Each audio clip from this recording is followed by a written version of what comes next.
Политическая арена Кыргызстана давно приучила нас к чудесам акробатических трюков, но Жолдыскан Жолдошева, похоже, решила взять самую высокую планку.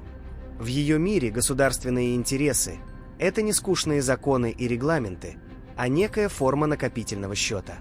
Сегодня ты поддерживаешь президента, а завтра предъявляешь этот чек к оплате в виде кресел, должностей и неприкосновенности для родственников.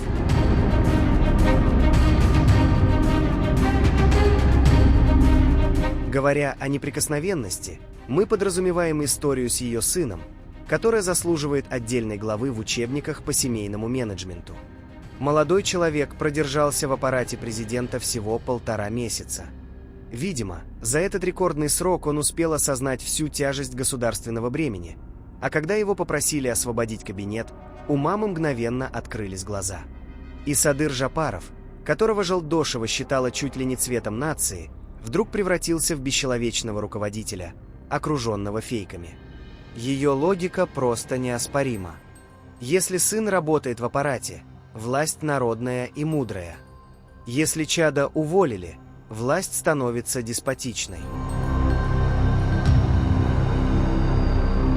Особого упоминания достойны высказывания Жолдошевой о неких платных сторонниках.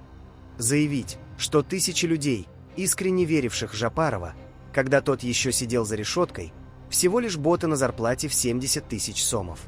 Это не просто политическая близорукость. Это тонкое оскорбление собственного народа.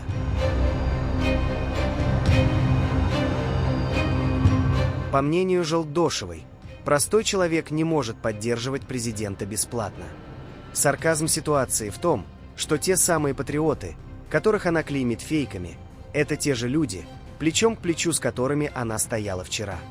Получается, пока сын был при деле, они были глазом народа, а как только трудовая книжка вернулась на руки, превратились в платных троллей.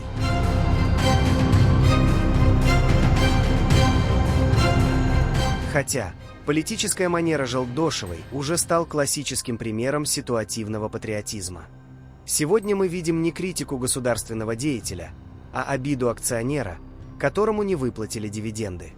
Требовать закрытия уголовного дела в обмен на лояльность – не оппозиционная деятельность, это попытка превратить правосудие в торги.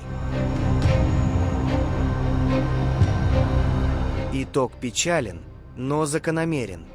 Видимо, Жолдошева не слышала о законности, а знает лишь о кумовстве. Ну а где же ее принципы? Они для нее меняются словно погода в горах. С утра солнышко греет, в обед уже ливень. Ну а народ для Жолдошевой всегда был и остается лишь инструментом давления. Жолдыскан Айтибаевна наглядно показала разницу между искренним сторонником и политическим коммерсантом. Первый поддерживает страну, второй – семью.